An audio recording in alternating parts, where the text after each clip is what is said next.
What's up, guys? Today we are taking the hippopotamus tooth that we got from the Waterjet Channel. They cut us out a couple of blanks. If you missed their video, there'll be a link to that in the description. It's really interesting cutting it and seeing just kind of like the cross section of it. And I don't know about you guys, but when I think of hippos, I think of Africa. And I also, when I think of Africa, I think of ebony. And so we've got this killer combo. I think this is gonna look great. I'm gonna put ebony on the inside, this hippo ivory on the outside.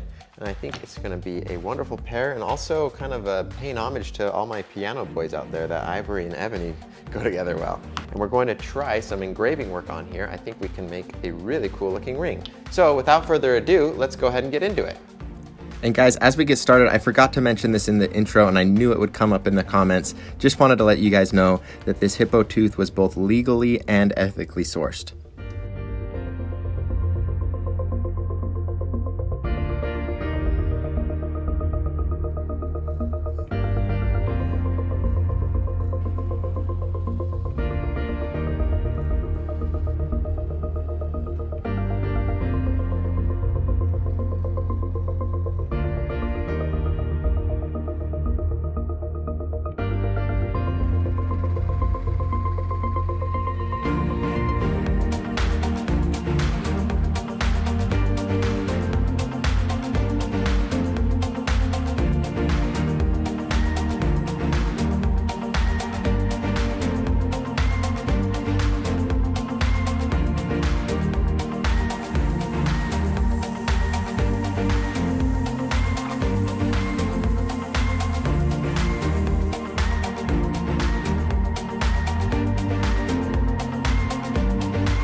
All right, and as we get started, I just want to note for this build, I'm going to rely heavily on lower impact tools. So instead of using tools like, for example, the lathe cutters that I typically use with the blade on those, that can be a little bit too harsh. And because this ivory is quite fragile and hard, it's not really going to be a greatest combination. So instead, you're going to see me using a carbide rotary burr for a lot of this, and then just a lot of other abrasive tools as well, just so that we can be really gentle on this ring and make sure that it stays together.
All right, guys, now the ring is at a point where I would typically stop. I think it looks fantastic the way it is.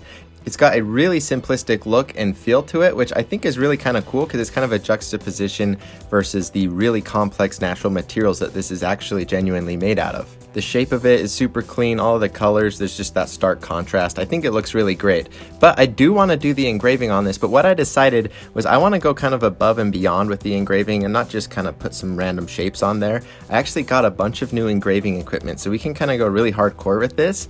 And I did a bunch of research and I found a really cool and applicable story that we can actually engrave around the circumference of the ring. So I think it's going to be fantastic, and I decided it was special enough that we should make it its own video. So we're going to turn that into a part 2 video. So make sure to stick around to see part 2. Get subbed and turn on notifications if you haven't already. Anyways, guys, that's it for this video. If you haven't seen the Waterjet Channel's video where they cut this in half and they cut these blanks out for me, do make sure to check that one out. I always love working with Dan and Mitchell. They are literally always so much fun to work with. Thanks for watching, and I'll see you in a couple of days on part 2.